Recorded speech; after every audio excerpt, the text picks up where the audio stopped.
Ah, here they are. Hi, everyone. Welcome to the event today.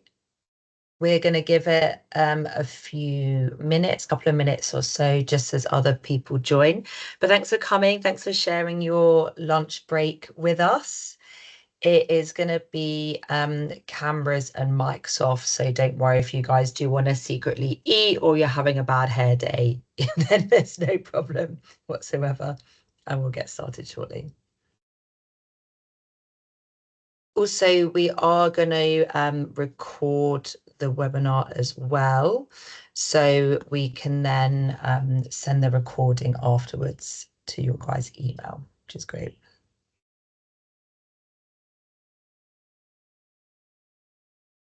Cool. If people also want to introduce themselves in the chat, they'd be very welcome to. Oh yes, Ads, do you've that well. forgot my main role there. So the chat will be active. As I say, it's mics and cameras off, but you guys are so welcome to kind of keep discussing things. And also importantly, please do send your questions. We won't take questions kind of throughout, just so that the speaker's flow isn't disrupted too much, but we will make sure that we collate them all and actually answer them at the end. So yeah, I see you've got Alex, Chris, David, Helen, Kathy, Layla or Leela, Lenka, Nazneen, Sonia and Thomas so far. So if you guys want to whack in where you guys are from, that would be great. And also if there was anything maybe in particular you were sort of looking forward to, or maybe struggling a little bit with as well with regards to the tricky scope 3, again, very welcome to put that in the chat and we can come to that. Perfect. Ez, do you want to get the slides up and I'll start? Yeah, absolutely. Let me just share my screen. The old classic. That's guys from London. Nice. Ed is in London. Actually, Sarah, I forget, where are you based? I'm between Bristol and Bath. So good old nice. Southwest. Yeah. That's like a holiday destination for Londoners. It is indeed. It's very beautiful around there. It is. Hi, Chris from the RSK group. Great. It's got Tanner Farmer. Can everyone see my screen all right? Just checking. I can see it. Yeah. Brilliant. West Midlands. Nice. Perfect. We've got, it's a few minutes past now. But it looks like, I think we've got most people here actually, which is excellent. So yeah, please do keep in the chat, and I say I'll be monitoring that.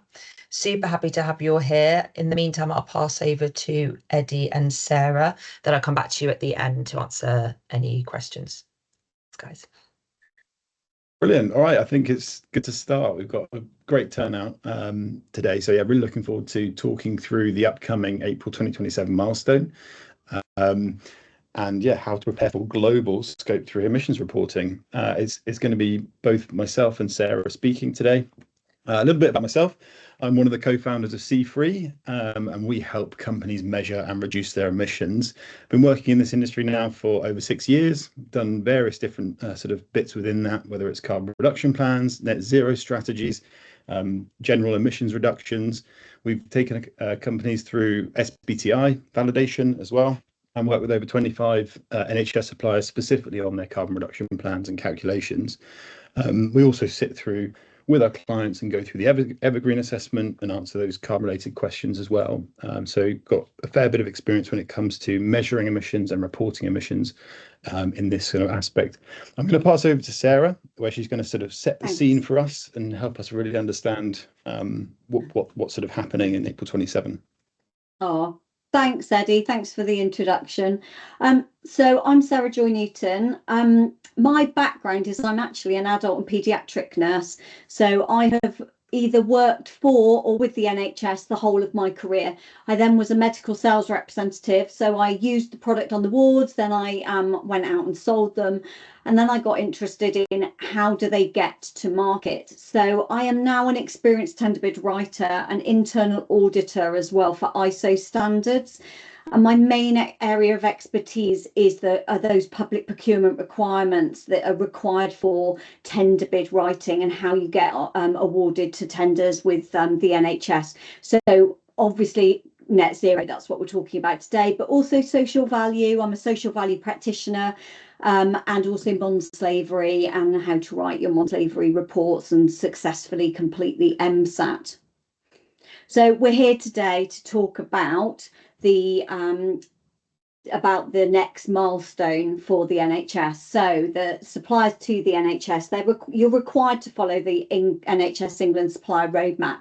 And we have the next milestone coming up, which is April 2027, when all suppliers will need to report on their global emissions and include all relevant categories of Scope 3. Also, we are going to mention today that there is a live consultation being conducted by NHS England that you can participate in. So part of my role today is to set the scene. I've worked with the NHS and the tendering side of things for a very long time now. So I understand all about the legislation, and we're now looking at PPN 006, the supplier roadmap, Evergreen, and then I'll be handing over to Eddie, who will talk about what global boundaries mean and what are those Scope 3 categories. There's 15 of them. What are they and how to prepare? So where did this all start? What's the background? So back in October 2020, we saw the NHS release Delivering a Net Zero Health Service report, where they identified climate emergency as a health emergency. In that report, they also stated that they were going to be the world's first health service to be net zero, and they set the ambitious target of it being 2045. They also said in that report that before the end of the decade, the NHS will no longer purchase from suppliers that do not meet or exceed our commitment to net zero. So when I first started presenting on this back in 2020, when the report first came out, it felt like a really long way away, but we're almost at the end of 2025 now. So we're looking at less than 5 years before this part of that report is going to come into effect. So why are they looking at this for you as a supplier? So the background with this is for the NHS to meet their commitment to being net zero by 2045, they have to look at their scopes 1, 2 and 3. And their scope 3, the majority of it sits in their supply chain.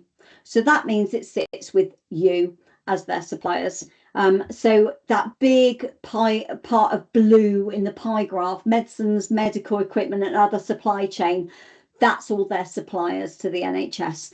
And that's what they need to start reducing. So they need you to reduce and to go to net zero so they can too. We had PPN, it was PPN 0621 back in June 2021 came out, which is taking account of carbon reduction plans and the procurement of major government contracts.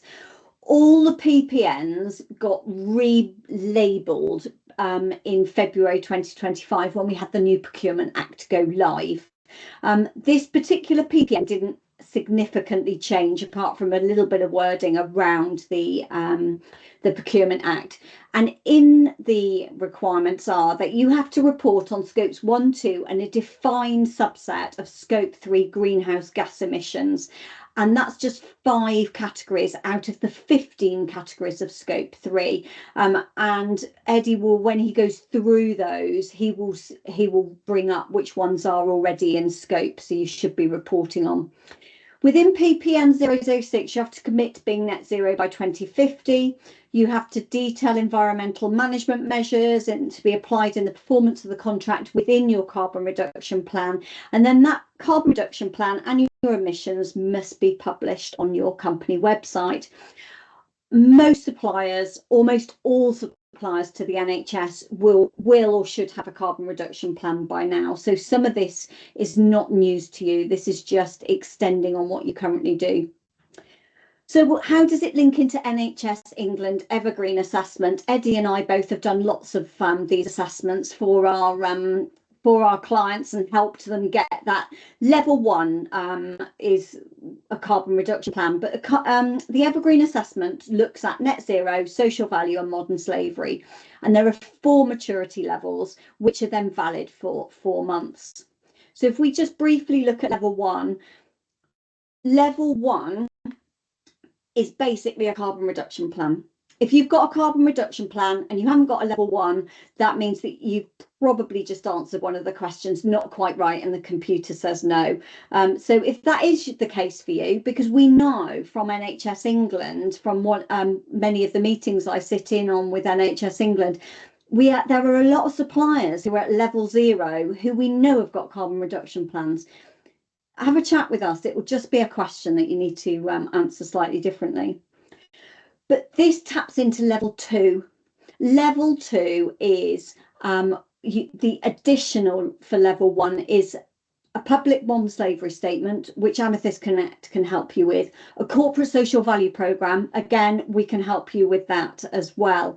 But the significant one linking into today is this relevant scope 3. So all of your relevant scope 3 emissions must be reported on to get a level 2. So this will be where meeting this milestone will help you improve on your evergreen.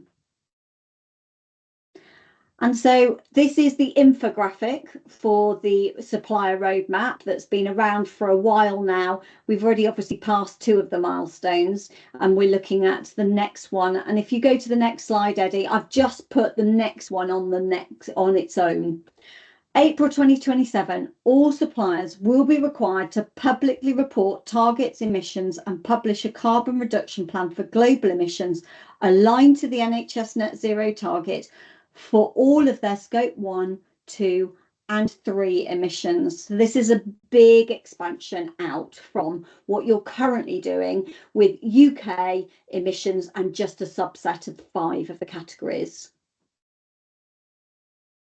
So NHS England have a consultation live at the moment because their plan is to release further guidance in end of 25 into 26 around this milestone, and they've released a draft of that technical requirement for the scope 3 target setting and reporting. It closes on the 19th of September, so you haven't got long. But I know that Emily is going to be putting into the chat, oh look, I can see she's already done it, there's a link to the survey.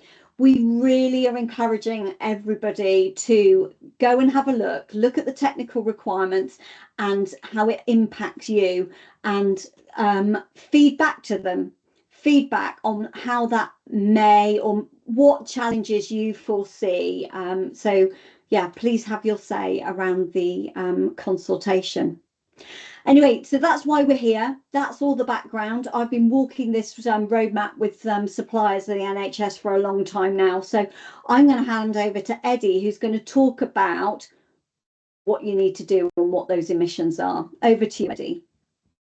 Thank you so much, Sarah. That's super helpful and a really nice kind of introduction as to why this is so important and why it's becoming a hot topic amongst NHS suppliers.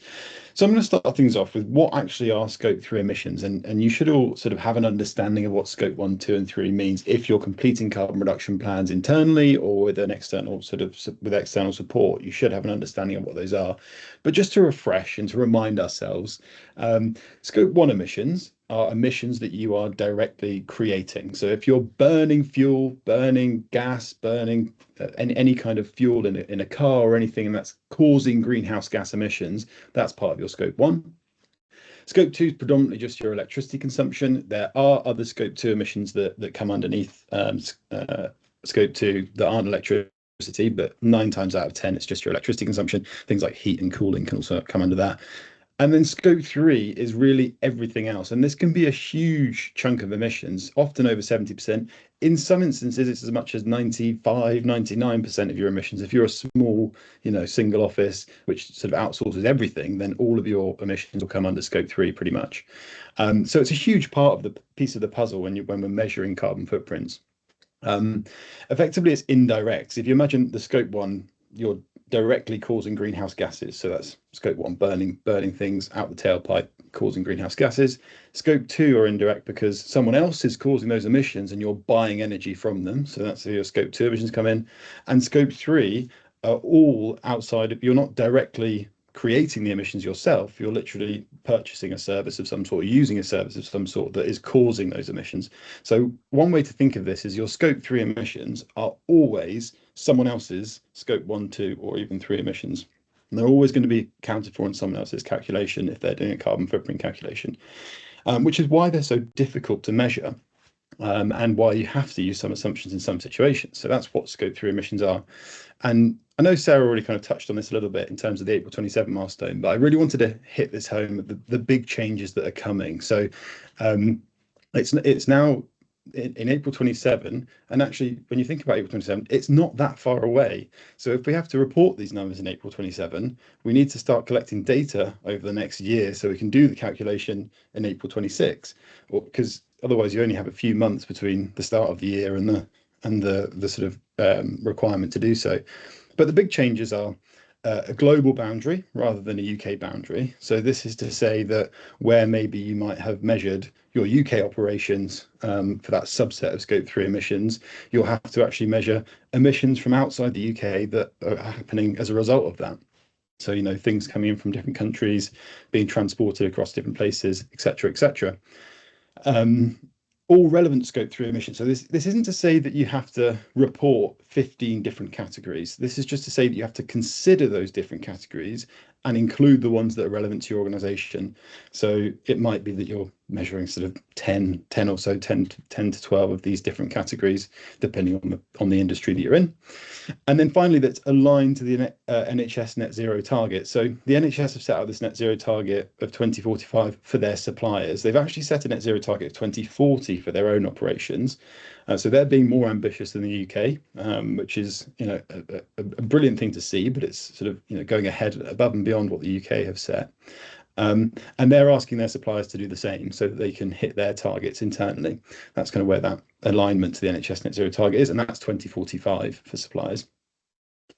So what are the scope 3 emissions that you're already measuring? Now, I'm not going to go into too much detail across these 5 categories because you will have already be measuring them internally, but I will just quickly touch on them. So upstream transportation and distribution is the transport and distribution of your products that you sell to the NHS or all of the transportation of any product that you sell effectively. Now, that can be both inbound and outbound logistics, which is slightly counterintuitive. So it's not just things that happen before they get to you. It's also your outbound logistics if you pay for them. The crucial thing here is about who's paying for them, who's in control of those third-party logistics providers. And just a reminder as well, if you have your own fleet and you're burning fuel in that fleet that the company owns, that's not going to be in this category because it's in your scope 1 emissions because you're burning fuel and causing greenhouse gases. So that's where the sort of differentiation comes in here. But yeah, it can be both inbound and outbound logistics. The crucial bit there is who pays for it. Waste generated in operations, relatively straightforward. Any waste that's generated in operations, and you'll take that and you'll multiply it by an emissions factor and it'll give you your carbon footprint and waste generated in operations. Business travel, so this is crucially in vehicles not owned or controlled by the company. So typically planes, trains, buses, etc., where most companies don't own planes and trains and buses. But it's also in things like employee-owned vehicles. So again, if the company owned the vehicle and was burning that petrol themselves or the gas and diesel themselves, then that would be their scope 1 emissions. If it's owned by an employee and there's mileage reclaims happening, then that's going to be part of their business travel. It's not owned or controlled by the company. There we go.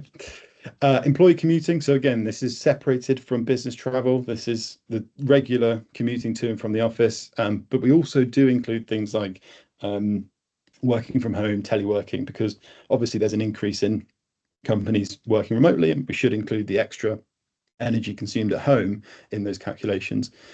And then downstream transportation distribution. This is one that's quite difficult to measure, and actually often needs some kind of form of modelling or estimates or assumptions to be made.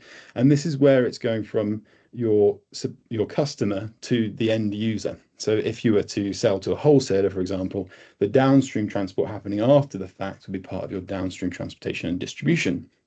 So those should be categories that everyone here is aware about, sorry.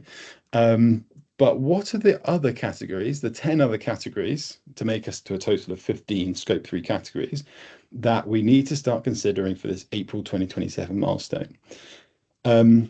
So yeah, there's 10 of them. So there's 15 in total, but 10 that are missing from the current requirements. Purchase goods and services, all the things that the company buys. Capital goods, which is effectively a very similar category. It just depends on how you account for them in your accounting system. Sort of equipment and those types of things. Fuel and energy related activities. So this is the upstream emissions of your fuel and energy, or of your Scope 1 and 2 emissions. Upstream leased assets, if you're hiring or renting assets and the energy consumption of those. Processing of sold products, use of sold products, end of life treatment of sold products. All of those are only relevant if you are actually distributing products, and we'll discuss those in a lot more detail in a minute. Downstream leased assets, if you're hiring things out or leasing things out to your customers, and they're using them. Franchises, relatively straightforward if you run a franchising company, and investments. So typically this is more for financial institutions, but you can also include things like pensions in there if you have that data and you want to include it. It's an optional part of it. It's not mandatory at all. So let's go into a bit more detail around purchase goods and services and capital goods. So I'm going to try really hard to not use too much. I know there's a lot of technical jargon around in carbon accounting. I'm going to try really hard not to use too much technical jargon and try and make this as simple as possible for people to understand. Purchase goods and services is effectively emissions from the making and the distribution and the whole life cycle of the things, the products and the services that your organisation purchases, that you buy. The best place to start here is to look at your spending. So to look at sort of what you're buying, where you're spending money, and the different sort of goods and services that you're purchasing. And also, it's a good idea to start asking suppliers for this data. Can they provide you with carbon footprints of those products? Often they won't be able to at this point, but as more people ask them, they will be able to start providing them more. And effectively, whenever we're doing a carbon footprint calculation, we're multiplying two numbers together. So you're taking some form of activity, multiplying it by an emissions factor, emissions per unit, or emissions per pound, or emissions per distance, whatever it is. And that gives us the carbon footprint of that thing. So everything has a carbon footprint, and that's how we're going to be sort of measuring those emissions. Capital goods, very similar. So this is emissions from producing the equipment, buildings, whatever it is that you're sort of accounting for as capital expenditure, and you might be looking at things like asset registers and procurement records to understand where to get this information and this data. So a little example about those two. Now I've decided to use laptops as an example because this can fall under either purchase goods and services or capital goods, depending on how you account for it in your accounting software. So there are different methodologies that can be used for these different categories, and there's kind of the best case scenario and then the worst case scenario. But it's really important to remember that there's always a scenario in which you can measure the emissions, even if the data you have is not extremely well put together. There's still a way that you can estimate these emissions. And actually, when it comes to the NHS, they have said that we can use a spend-based method, which is the sort of lowest rung on the ladder in terms of accuracy of the calculation. So the supplier-specific method is sort of relatively straightforward. Let's say you buy 2 Dell laptops for £500 each. All these numbers, by the way, are just hypothetical. I'm just using them to sort of explain, to sort of show how this works. With a supplier-specific method, Dell actually publish the carbon footprint of their laptops, so you can get hold of the emissions factors of the laptops that you purchase. If you buy Dell laptops, Apple also do as well. And simply, you're taking the number of laptops purchased, multiplying it by the emissions factor provided by Dell. That gives you 500 kilograms of CO2e. Again, like I said, these are numbers that I've just put in for just to show you how this works. The activity method, so that is an activity method, but it's using a supplier-specific emissions factor. The activity-based method in general is using average emissions factors. So there's lots of databases that exist now, and some of them are behind paywalls, which is slightly unfortunate. But there are also lots of free databases out there as well, where you can get really good emissions factors. I can send some links over in following emails if people would be interested in that. Things like Climatic and EcoInvent and various other ones. EcoInvent is paid, but there's some other good ones out there. And what you're doing here is taking the same thing, the quantity, multiply it by the emissions factor, gives you the carbon footprint. Now you can see there is a discrepancy there between the results, and that's okay. There is going to be some slight differences in these calculations, but ultimately you still understand that there's an emissions associated to it, and you need to reduce that carbon footprint. And that's kind of what the basis of these calculations is all about. And then finally, the spend-based method. So that's where you're taking, this is the sort of least accurate on the level, but at least it means that you can get a full picture of your emissions, and you're taking the amount spent, multiplying it by an average emissions factor per GPB spent, or per pound spent, and that gives you the carbon footprint as well. So you can see there's these different methodologies, and what we want to be doing is starting at the top. Can we get supplier-specific emissions factors? Yes or no? Okay, can we get average emissions factors per unit? Yes or no? Okay, fine. If there's no other way of doing this, we're going to do a spend-based calculation to get an idea of the carbon footprint of the spending in this certain area. And like I said, for laptops, if you were putting those through as capital expenditure, put that in your capital goods. If you weren't, if it was just a general expense because it's under the threshold that you set for capital expenditure, then you might put it in purchase goods and services. Next, fuel and energy related activities. So what actually are this? So the way to think about fuel and energy related activities is when you're, let's say you've got a fleet of vehicles, you purchase a load of petrol, you fill the car up with the vehicle up with petrol from the pump, and the emissions that are created from that vehicle are part of your scope 1 emissions because you're burning fuel and causing greenhouse gases. Fuel and energy related activities is how did the fuel get from the well or the mine or the place where that oil is being extracted to the pump, to your tank even. So that's including extraction, refining, transportation, all of these different things, getting it out of the sort of tank into your tank. All of that's included in these emissions factors. Now, the good thing about this is you should already have data to do these measurements because you've already measured your scope 1 and 2 emissions, and that's the only data you need internally from within the business to do these calculations. All you're doing here is applying emissions factors to that scope 1 and 2 data, and that gives you your fuel and energy related activities. Upstream leased assets are where you are sort of renting out vehicles. Now, in some instances, if you're hiring a vehicle long term, it's on a lease, and you're paying for the petrol and filling it up, then that comes under your scope 1. So often upstream leased assets, the emissions from those assets can be included in your scope 1 and 2. If it's like a long-term lease, or if you're sort of actually in complete operational control of that asset. However, in some instances, there are situations where you're leasing something and it includes the energy consumption, and in that situation you put it in the upstream leased assets. I've got some examples to discuss. Yeah, so we'd already mentioned well to tank on fuel. That's getting the fuel, the actual petrol, from it out of the ground to your tank. And then there's transmission and distribution on electricity. So again, the energy grid loses heat as energy is being pumped around the grid. There are some heat losses that happen, and again, that's wasted energy that's happening, and that you need to include in your scope 3 emissions. Again, it's just another emissions factor that you're applying to your scope 1 and 2 data, so relatively straightforward. Again, like I said, only if it's so upstream leased assets, only if it's not including your scope 1 and 2. Something like forklifts, maybe you're leasing forklifts, or you're sort of hiring forklifts for a short period of time, and it includes all the fuel included in that sort of service. So that's when you would put that in upstream leased assets. Or it might be that you're hiring a piece of equipment for a short period of time, and the fuel or the energy is all included in that. But yeah, as you can imagine, if it's something that plugs in, you're probably going to be using your electricity, in which case it would be in your scope 2. Okay, processing of sold products, use of sold products, end-of-life treatment of sold products. Now, all of these are only relevant if you sell products. Probably quite straightforward, self-explanatory there, but this is if you are selling physical goods, physical products to the NHS. So processing of sold products isn't, it's kind of another one of those ones that needs a bit of explanation. And again, trying to keep it as simple as possible here. This is where, if you're selling an intermediary product, so if you're selling a finished product that just goes straight to the end user, there won't be any processing of sold products that happens to those products that you sell.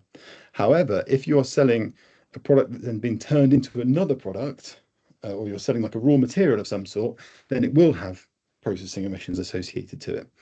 And what you'd be needing here is your customers understanding how much energy is used to turn your product into another product. And that's what we need to be including in there. And it might be that there's some estimates involved if you can't get the data from your customers. Use of sold products is only relevant when your product uses energy of some sort or uses fuel. So if you're selling electronic goods that are sort of plugged in and using electricity, that's got scope 1 and 2 emissions, you should include that.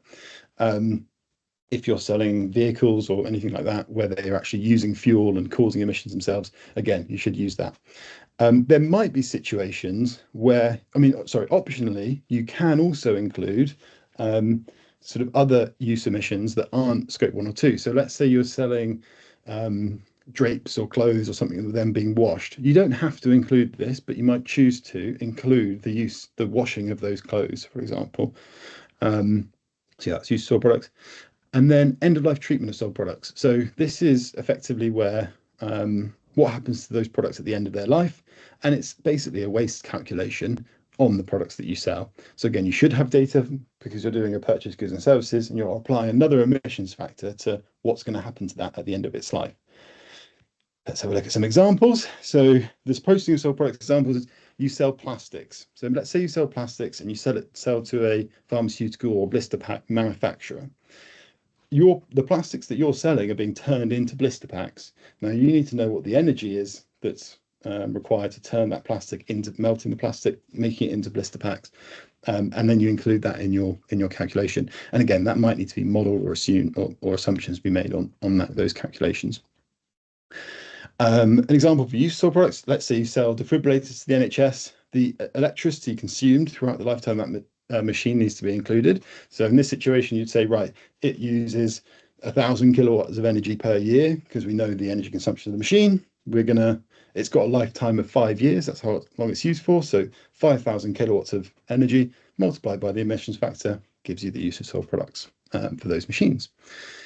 And then end-of-life treatments of products. So this is the example I use here is like for actual pharmaceuticals. The actual medicine itself is being consumed by someone. So that won't necessarily have an end of life because it's being consumed. But all of the packaging, the blister packs and the other bits of packaging, cardboard and etc., they need to have a waste calculation put into your end-of-life treatment of sold products. Okay, downstream leased assets. So there's some more downstream ones. So downstream lease assets are where you're hiring things out to your customer, and this is quite similar to the use of sold products in terms of the calculation, where basically we need to know scope 1 and 2 emissions of those things that you're hiring out or leasing out to companies for the lifetime of its lease.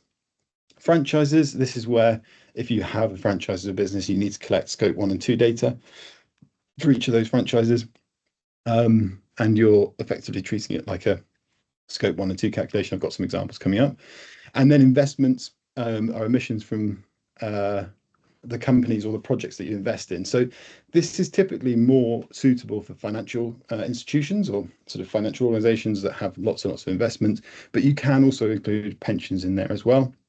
And what we need to understand here is what's the sort of percentage that you're invested in it, what's the use the equity control approach, and then we're getting the scope 1 and 2 emissions again from your investments. So I'm just going to take a quick sip of water. So the examples, let's say that you lease out diagnostic equipment to the NHS. We'd need to then work out the energy consumed throughout the lease of the machine. So let's say you're leasing to the NHS for 3 years, and you know that it uses a certain amount of energy per year in normal use conditions. Again, you're modelling the energy consumption of those downstream leased assets, and you'll multiply it by emissions factor to get the carbon footprint of that asset when it's being used by the NHS. In an ideal world, we want to know the energy that's actually being used, but that's so difficult to measure that we have to use some modelling to understand those things. Franchises, again, let's say you had a diagnostic centre franchise where there's lots of different diagnostic centres all over the United Kingdom. We need to get hold of energy data, so scope 1 and 2 emissions, fuel usage, etc., and effectively you're doing a scope 1 and 2 calculation for each of those franchises and including that in your final report. And then investments.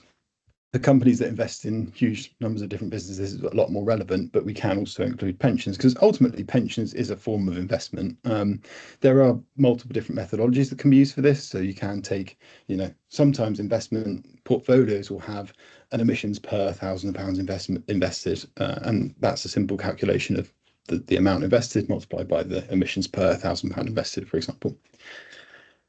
So that was a very whistle-stop tour, and as I said, I've tried to keep this as simple as possible and really help make these things more tangible and sort of understood from a calculation perspective, rather than using too much sort of greenhouse gas protocol jargon. I'm aware there probably was still a lot of greenhouse gas protocol jargon in there, but I've really tried to simplify these to understand how we would go about this, and we can try and look at some more specifics in a minute. I've seen there's some questions that have come up as well, so we'll go through those in a minute.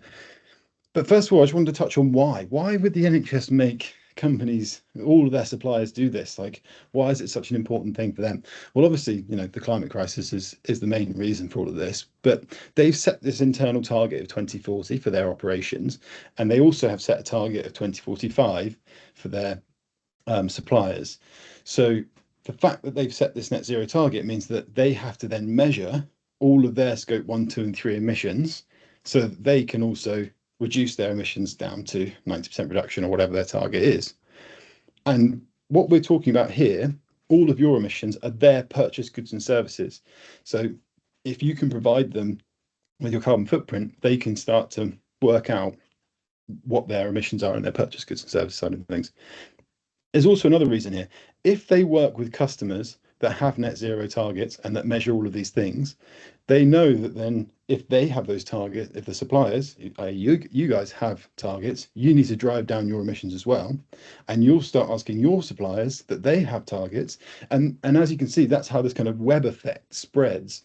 And once sort of one entity, the NHS, are asking these questions, their suppliers all have to set these targets and reduce, and then all of their suppliers have to set these targets and reduce, and it starts to spread out to create real sort of reductions and change. So that's the sort of the why behind this. It's not just a case of trying to make your life difficult. It's because they want to reduce emissions at a large scale, and they need your help to do so, and you need your suppliers' help to do so. So that was, like I said, very whistle-stop tour. Just quickly on supply solutions, I'll let Sarah hop in a minute just to explain Track My Carbon, but I'll just give a quick sort of overview of us, C3. We help companies with this whole process. So we take you through full scope 1, 2, and 3 reporting, and we'll sort of sit down with you and really try to understand where those scope 3 emissions are, which ones are relevant, which ones you need to include, which ones are optional, which ones are mandated, etc. From a greenhouse gas protocol perspective, which is the sort of the methodology that the NHS are alluding that we should all use. Well, that's what they previously said for the previous milestone. So we're imagining that's going to be the same for this April 27 milestone. That's really where our speciality comes in, is understanding the GHG protocol and scope 3 reporting. I'll let Sarah just quickly talk about Track My Carbon as well. Yeah, thanks, Eddie. So Amethyst Connect, we have a platform called Track My Carbon. Now, it's a self-managing platform, and it's designed in such a way that you put your information in, and the government conversion factors are sat behind there. And there's also a place that you can put in your own emissions should you know the numbers for those, and it's self-managing. You put your data in, and then you can export a report, and the report that's exported you also put in your action plan, and then it comes out as the government format, and you can use it for tenders, you can sign it, put it on your website, but as I say, it's very much self-managing. So if you need some bespoke help, you need some actual one-to-one, or you need you need some more guidance, then please speak to myself or Eddie about that. But if you've got it nailed, if you know what you're doing, then that might be all you need to give you that little bit of extra helping hand. Brilliant. So yeah, there's lots of both Sarah and I are available for any kind of conversations. If people have any further questions or detailed questions, I think we're going to have quite a nice amount of time now to go through some questions in more detail. So hopefully we can open up the floor and kind of get some good conversation going. So if anyone has any questions on anything that we've covered, please put it into the chat or the Q&A section. I think there's some coming through on the chat. So I think, should I start by answering Thomas's question? The first question that's popped up. Everyone ready? Yeah, sounds good. So yeah, Thomas asked.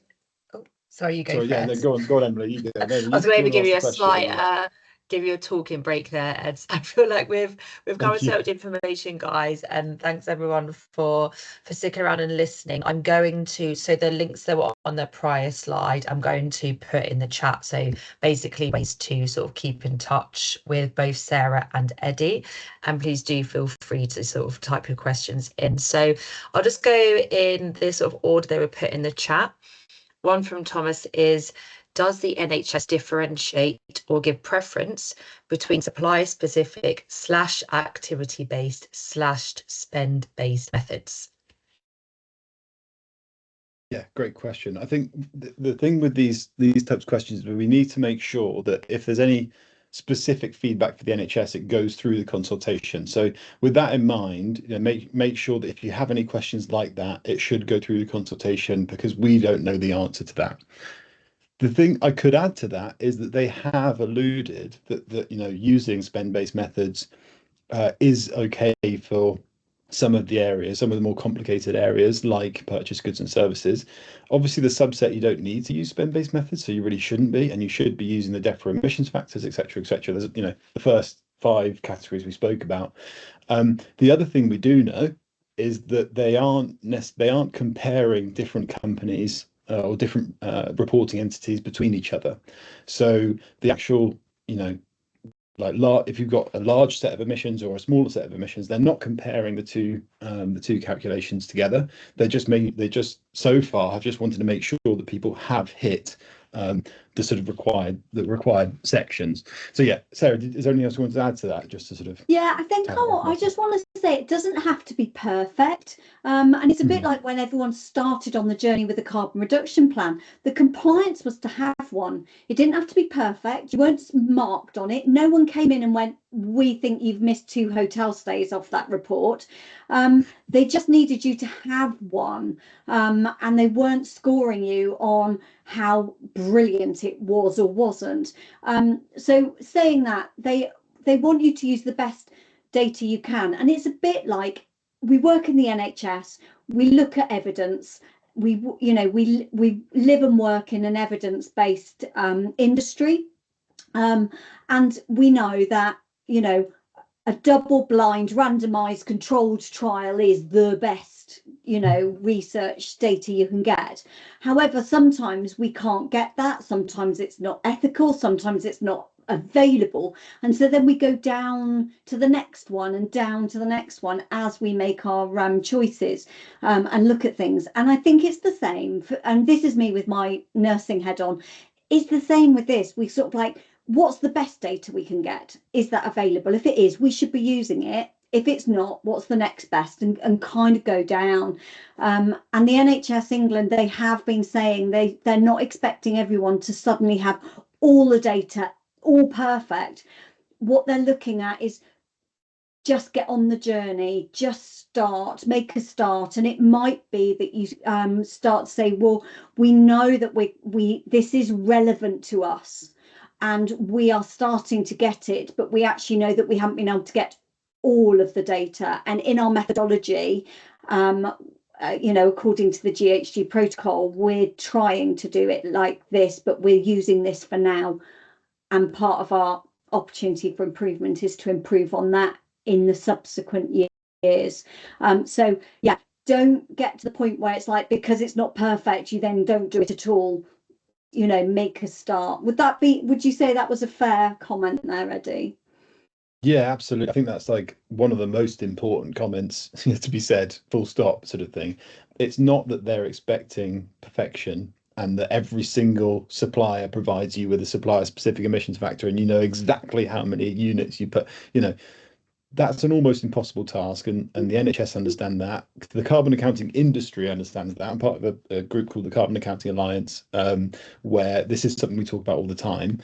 But it's a case of, if you have a picture of it, if you do start with the spend-based analysis with the intention on improving that, you can at least sort of say, oh, well, about 70-ish% of our emissions come from the products that we buy from this third party and distribute. Therefore, we need to start focusing on that and asking that supplier some more questions. You see what I mean? That's how this process starts and how you actually get reductions coming through. Yeah, thanks.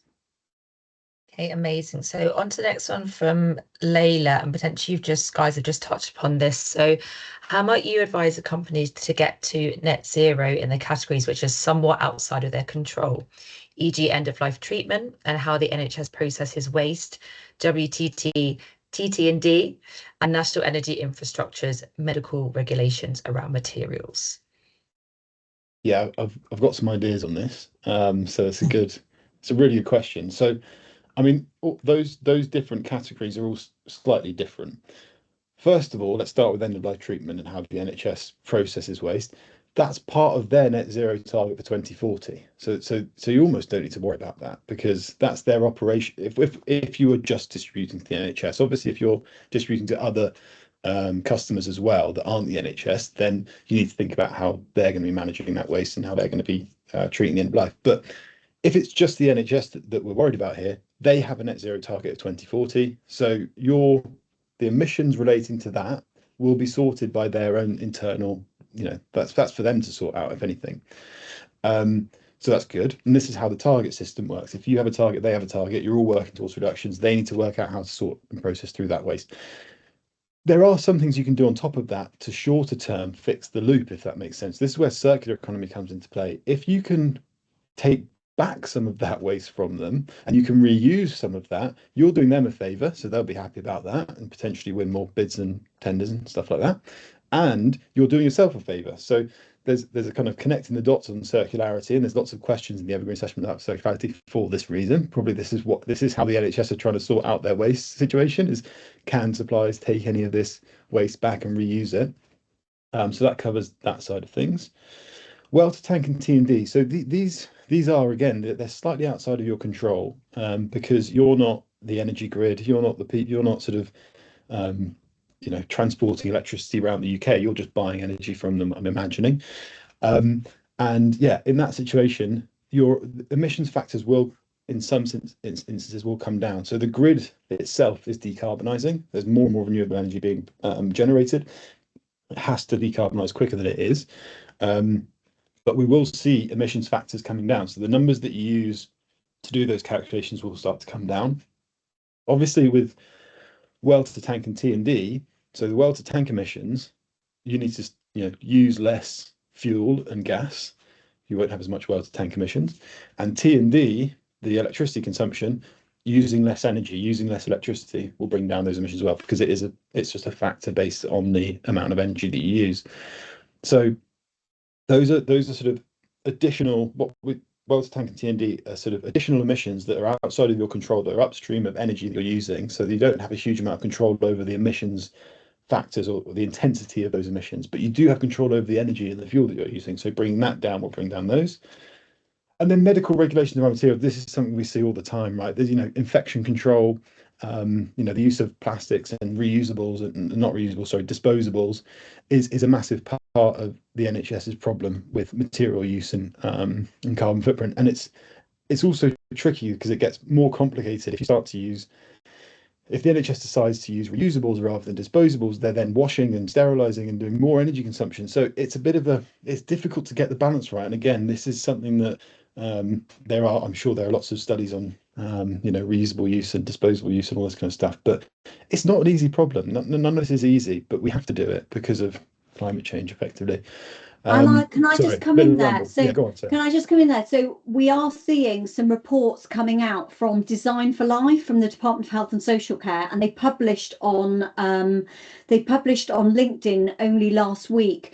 There's a series of studies about reusable versus versus disposable and various product types. So it is something that the Department of Health and Social Care are looking at in Design for Life, in that circular life cycle of products. So yeah, have a look at what they're talking about, and that's something that they're working on, and there are case studies now around that too. Excellent, thanks guys. So Chris asks, with these changes, will we need to be above a level 1 evergreen assessment to remain compliant? Shall I take this one?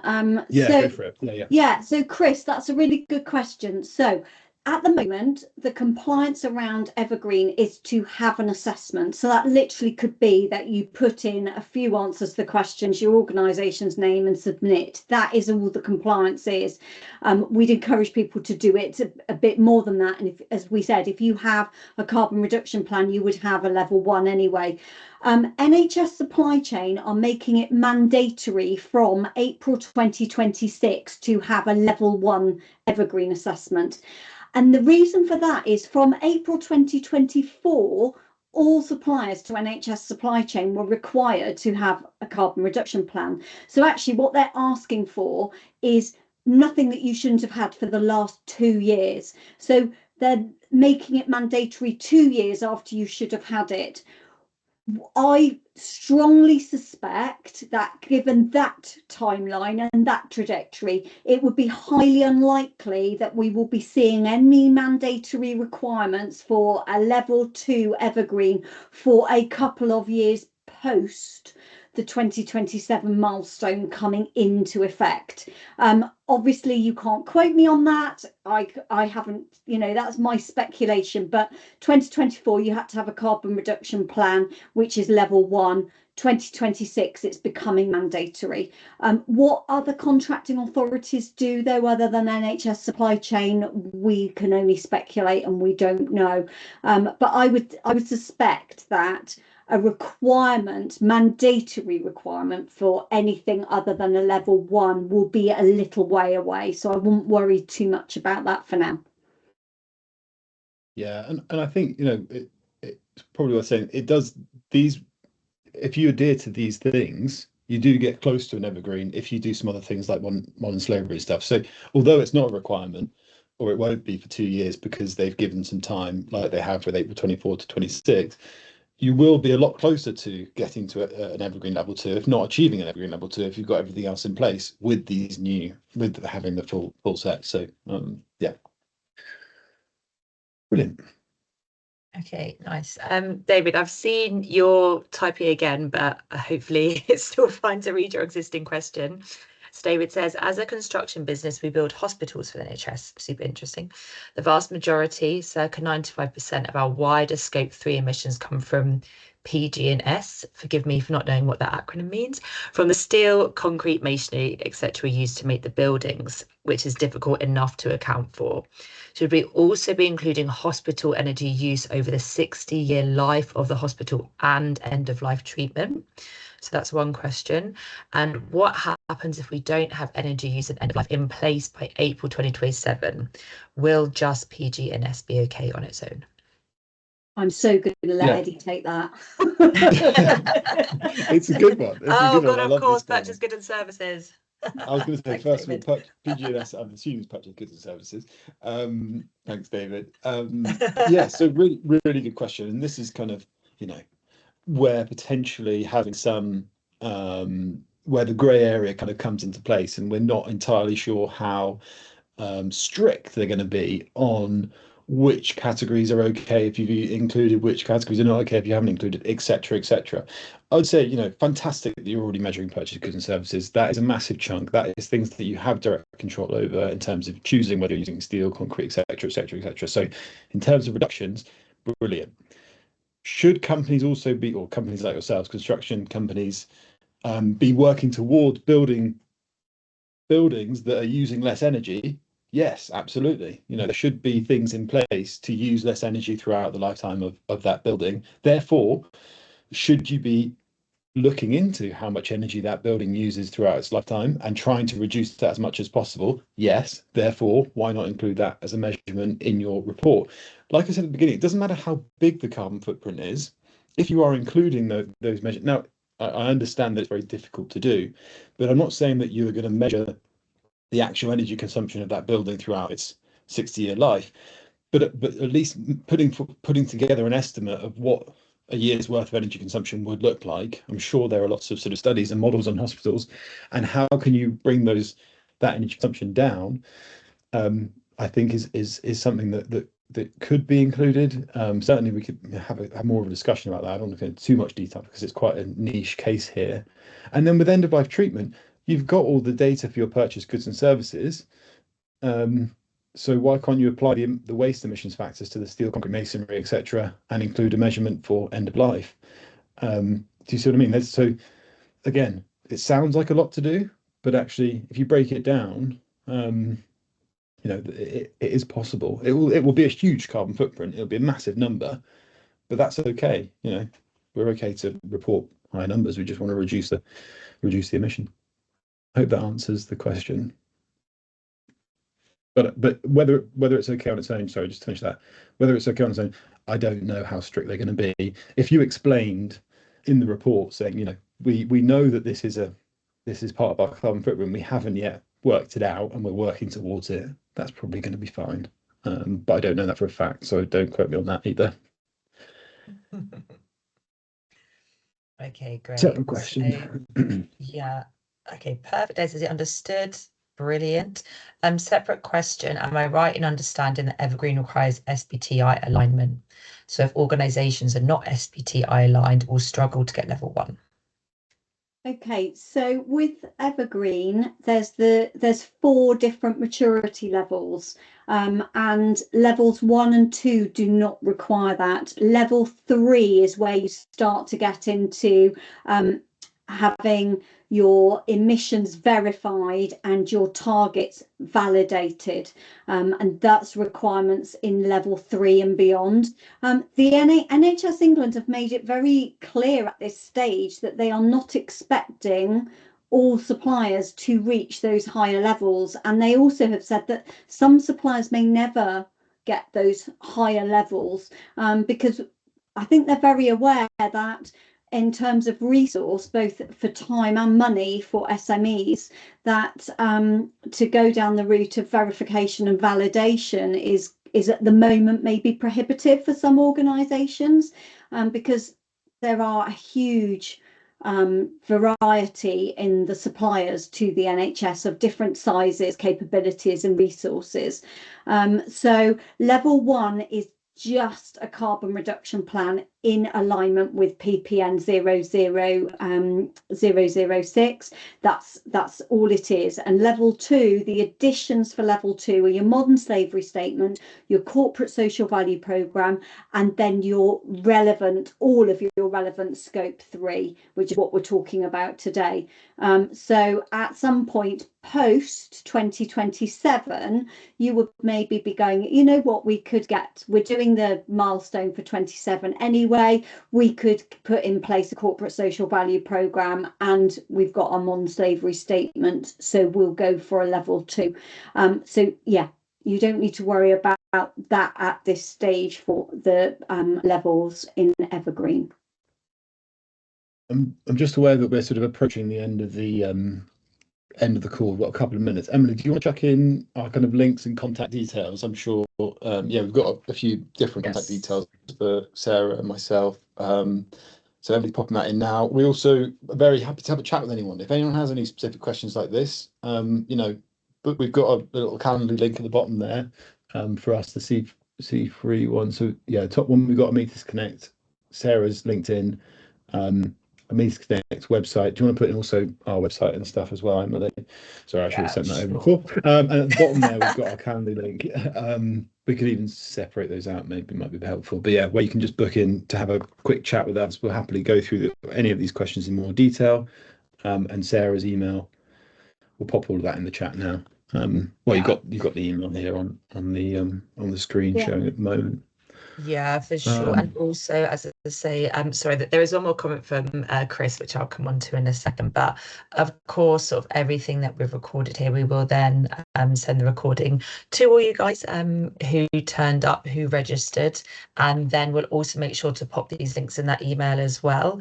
And as I see, you can see Sarah's LinkedIn, Sarah's YouTube, and on behalf of C3, we're also offering a few slots if you have any further kind of more burning or bespoke questions. We're happy to spend a little more time with you guys kind of one-to-one as well. So the link will also be in the email if it's been a lot to follow on with. I'll just quickly sort of read out what Chris has said. So as a global company, level 4 is very hard. We comply to level 4 on most categories, but NHS is not a major client. We struggle on one of the 2 levels as they're not commercially viable for us to pursue. I won't yeah, worry about it. Yeah, and I won't worry about it. It's not mandatory. At the moment, compliance is level 0. So I really wouldn't worry about it. Yeah, absolutely. That Brilliant. nice. All right, well, we've come to time. Wonderful. Thanks so much, everyone, for listening, for engaging, for answering really insightful questions. As I said, you'll be hearing from us again, just in case there's anything where you jump off the call, you think, oh no, we should have asked that. There'll certainly be time and space to do so. So no worries at all. Thank you, everyone. Thanks, everyone. I'm going to end the event now. Have a lovely rest of the day and speak to you soon, hopefully. Bye-bye. Thanks so much, everyone. Bye, thank you. Appreciate it. Bye.